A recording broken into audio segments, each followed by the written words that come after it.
Lakini pia nichukue fursa hii kutoa masikitiko yetu kama chama makubwa sana. Leo asubuhi tumemsikia mkuu wa mkoa wa Kigoma IGP mstaafu afande Simon Siro akizungumza na akitoa taarifa kuhusu jambo hili, na katika mazungumzo yake amezungumzia kwamba kifo hiki ni kifo kwa uzoefu wa kiaskari, ni kifo cha kawaida. Hili jambo si sahihi. Kauli hii ni kauli batili, na tafadhali IGP mstaafu usiparamie mambo kwa namna hii. Jambo hili tumekubaliana na tumetaka lifanyiwe uchunguzi. Unapo preempt kwamba kifo cha ndugu Dan Suez ni cha kawaida, kama hatutakubali na hatutaipokea sentensi hiyo, kwa sababu mazingira ya tuliyomkuta ndugu Dan tukiwa na askari polisi katika chumba chake yalikuwa ni mazingira ambayo wote wametupa mashaka sana, wakiwemo askari wenyewe tuliokuwa nao kwenye eneo la tukio. Wote tulimwona marehemu Suez akiwa pale chini, alikuwa anavuja damu, alikuwa amevuja damu puani, damu zilikuwa zinatoka mdomoni, damu zilikuwa zinatoka masikioni, damu zilikuwa zinatoka kwenye jicho la kushoto, damu zilikuwa zinatoka. Sasa unaposema ni kitu cha kawaida, haiwezekani kuwa kitu cha kawaida. What if uchunguzi utakapofanyika ukatuthibitishia kwamba huyu ndugu alikula kitu au alikunywa sumu ambayo ndio ikasababisha mishipa ya damu ipasuke kwa spidi kubwa ya namna ya jinsi ilivyotokea. Wote tumejiuliza ni kitu gani hicho kinachoweza kusababisha mishipa ipasuke, damu zitoke kwenye matundu yote, katika kichwa, machoni, jicho la kushoto, masikioni, mdomoni, puani. Hatuwezi kusema kwamba kifo hiki ni cha kawaida. Maana yake tutakuwa tuna preempt uchunguzi, mwisho wa siku taarifa iseme ni kitu cha kawaida. Hapana, kauli hii ni batili, tunaikemea, tunailaani na hatuikubali, na Watanzania wapuuzie kauli hii ambayo pengine inataka kupreempt ripoti iseme nini. Uchunguzi huu utafanyika na tutakuwepo wote kushuhudia, kusimamia. Simon Siro yale yenye alisungumza siku ya jana yanakupatia udhihirisho wazi kuwa kifo hiki sio kifo ya kawaida. Utashangaa sana ni kwa nini afisa wa serikali asimame na aweze kusema hiki kifo ni kifo cha kawaida, wakati mtu amekufa, sio mgonjwa, hakuwa anahisi vibaya, ameenda tu kwa hoteli akakula vizuri, akaingia kwa chumba chake cha kulala akapumzika. Asubuhi muamke, mlango haufunguliwi. Baadaye ndio ikuje kugundulika mwenye alikuwa kwa hicho chumba amefariki. Hicho kifo kina ukawaida gani? Ningependa kumuuliza huyu IGP. Yeye ni mstaafu, na ndio maana serikali imechagua kumtumia yeye asungumze, aanze kuleta ukawaida ndani ya jambo hili. Na ukiangalia hata kama ni mwana chama cha Chadema, ni Mtanzania ambayo serikali ingesema jambo, maana jambo hili limeweza kugusa watu wengi katika dunia, katika Tanzania. Ni kwa nini serikali iko kimya iende kumtuma IGP mstaafu? Yeye ndiye anazungumza, anasema hili ni kifo cha kawaida. Naomba Watanzania msikilize na mjiulize swali. Hata wewe hapo mahali ulipo kwa boma yako, uamke asubuhi upata mtu kafa, postmortem ndio hiyo inacheleweshwa kwa sababu ambazo hasina msingi hata kidogo. Utasema nini?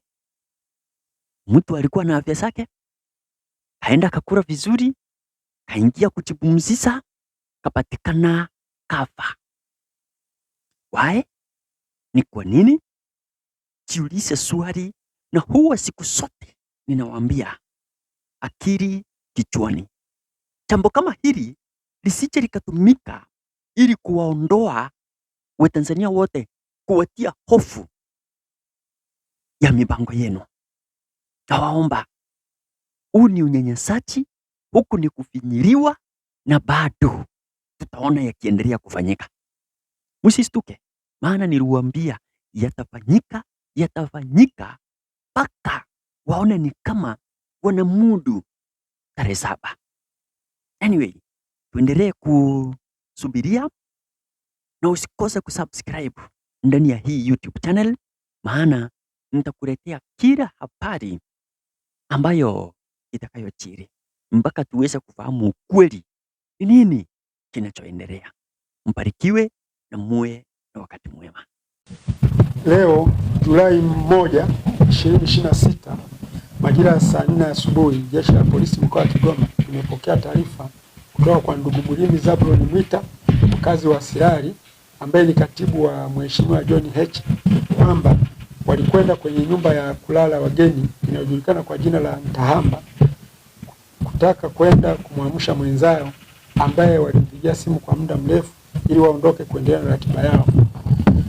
Na baada ya askari polisi kupata taarifa hiyo, walifika katika nyumba hiyo ya kulala wageni wakiambatana na Mlimi Zablon Mwita na wafanyakazi wa nyumba hiyo ya kulala wageni, na walionyeshwa chumba ambacho inadaiwa alikuwa amelala huyo mwenzao ambaye walimtaja kwa jina la Suez Dani Maradufu. Askari walikuta mlango umefungwa na kuwalazimu kuvunja mlango mbele ya waliokuwa wametoa taarifa, kwa kuwa hawakuweza kumpata kwa njia ya simu.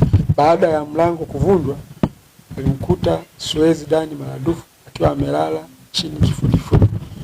Uchunguzi wa awali, kwenye chumba alichokuwa amelala kumepatikana dawa za binadamu ambazo ni vidonge vya aina mbalimbali. Mwili wa marehemu umepelekwa katika hospitali ya rufaa ya mkoa wa Kigoma Maweni kwa ajili ya uchunguzi zaidi.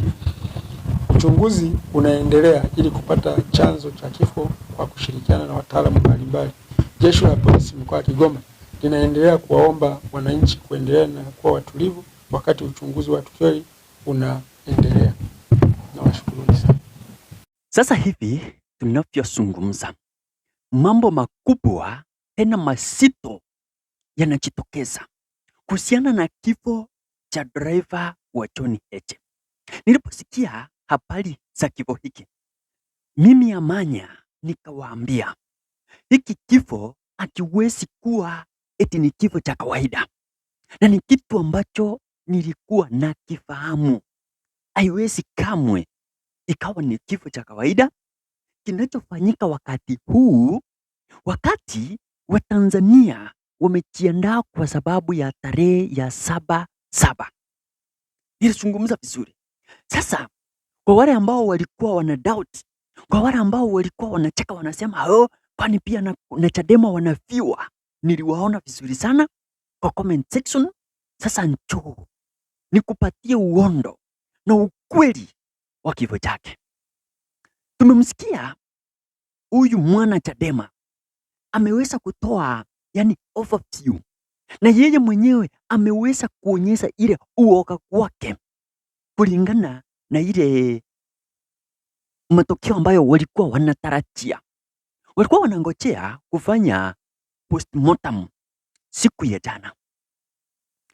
Masaa ikaenda ikacheleweshwa, hawataki kufanya postmortem. Unasikia anasema anaogopa. Ni kwa nini inadirishwa hivyo? Ni kwa nini inacheleweshwa kiasi hicho? Ili walikuwa wameandaa madaktari wao, mawakili wao, lakini wakaambiwa kuna tena daktari mwingine mwenye hawamjui ambaye anafaa kuwa hapo. Mimi nataka niwaambie ukweli. Hata yale matokeo ambayo tutapewa kuhusiana na kifo cha huyu driver, yatakuwa ni batili, yatakuwa ni ya uongo. Kama mawakili wa chama cha Chadema pamoja na wale madaktari ambao chama cha Chadema kitakuwa kimewatafuta, hawawezi kusimama imara. Ila ukumbuke, hizi ni vita dhidi ya serikali. Ni kama kawaida mnajua na mnafahamu serikali yetu ya Mama Samia muuaji, serikali ya kunyanyasa. Hata katika jambo hili bado wataleta unyanyaso, wataleta kufinyiria ndani ya jambo hili. Kunaweza kukawa na vitisho dhidi ya